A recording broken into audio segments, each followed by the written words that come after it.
చంద్రబాబు నాయుడు గోదావరిని కూడా దోసుకుపోవడానికి తెలంగాణను శాశ్వతంగా ఎడరిగా మార్చే ప్రయత్నం ఏదైతే జరుగుతుందో దీనిపైన తెలంగాణ రాష్ట్ర ప్రభుత్వం సరైన రీతిలో స్పందించడం లేదు. ఎంత పెద్ద ఎత్తున అయితే ప్రయత్నాలు జరగాలనో, ఎంత సీరియస్గా తీసుకోవాలనో, ఏ పద్ధతుల్లో దాన్ని ఆపడానికి ప్రయత్నం చేయాలనో, తెలంగాణలో ఉండే ప్రజల్ని, పార్టీలని అన్ని ఐక్యం చేసి ఏకోన్ముఖంగా కొట్లాడాలనో ఆ పరిస్థితి ఇక్కడ జరగడం లేదు. క్యాబినెట్లోనైనా దానిపైన సీరియస్గా చర్చ జరుగుతుందేమో, రాష్ట్ర ప్రభుత్వం దాన్ని ఆపడానికి తన ప్రయత్నాన్ని తీవ్రంగా చేస్తుందేమో అని చెప్పేసి మేము భావించినాం. కానీ ఆ వాతావరణం ఎక్కడ కూడా కనపడలేదు. రాష్ట్ర ప్రభుత్వం దాన్ని సీరియస్గా తీసుకున్నట్టు అనిపించడం లేదు. కానీ ఇది సరైన పద్ధతి కాదు, ఇది మంచిది కాదు, రాష్ట్ర ప్రయోజనాలకి చాలా తీవ్రమైన విఘాతం కలిగే అవకాశం ఉంది. నీళ్ళ విషయంలో కృష్ణ ఇప్పటికే ఖతమైపోయింది. ఆనాడు సమైక్య ఆంధ్రప్రదేశ్లో చేసిన తెలివి తక్కువతనం వల్ల కృష్ణ నీళ్ళ విషయంలో మనకు నష్టం జరిగింది. ఆనాడు సమైక్య ఆంధ్రప్రదేశ్కే కొంత నష్టం జరిగితే దాంట్లో తెలంగాణకి ఇంకా తీవ్రమైన అన్యాయం జరిగింది. ఆంధ్రప్రదేశ్కి వచ్చిన నీళ్లను మొత్తం మాకే వచ్చినాయి అన్న పద్ధతుల్లో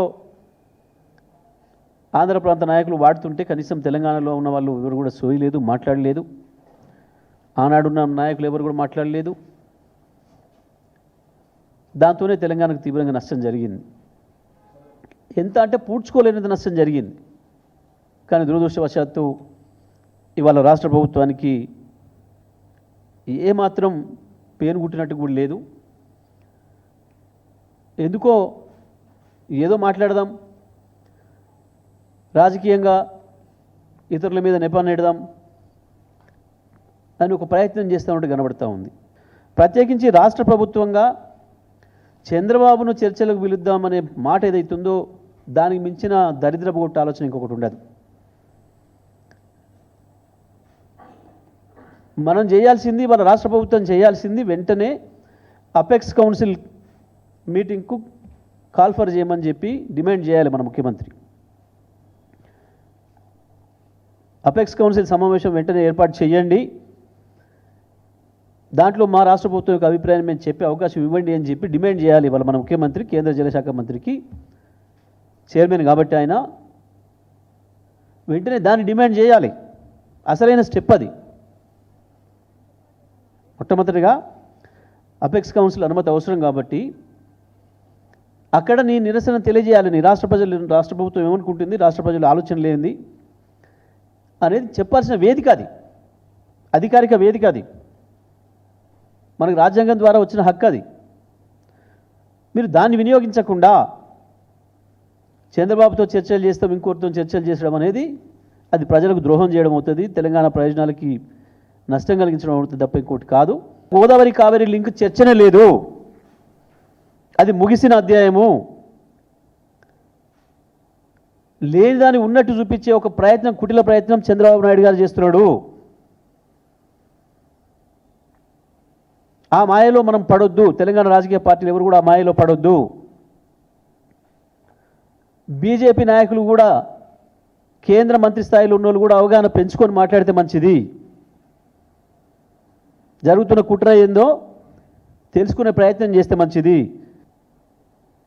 తప్పుడు మాటలు మాట్లాడుతున్నారు, డోకా మాటలు మాట్లాడుతున్నారు. ఒక వర్గం మీడియాని స్పష్టంగా చెప్తా ఉన్నా, మిగులు జలాలు తీసుకుపోతే మీకు తప్పేంది? మిగులు జలాలు తీసుకుపోవడం కాదు ఇది. ఒక పథకం ప్రకారమే తొందరలోనే గోదావరి ట్రిబ్యునల్ వచ్చే అవకాశం ఉంది. గోదావరి ట్రిబ్యునల్ కనుక ఒకసారి వస్తే ఇక నాకు వీలు కాదు అని చెప్పి తెలిసిన చంద్రబాబు ట్రిబ్యునల్ కాన్స్టిట్యూట్ కాకముందే నేను హక్కు పుట్టించుకోవాలి, ఇంకొక 200 టీఎంసీల నీళ్లకు హక్కు పుట్టించుకోవాలి గోదావరిలో అని చెప్పి ఒక కుటిల ప్రయత్నానికి నాంది ఇది. అది జరిగితే దెబ్బతినేది తెలంగాణ మాత్రమే. తెలంగాణ హక్కులు కోల్పోయే ప్రమాదం ఉంది.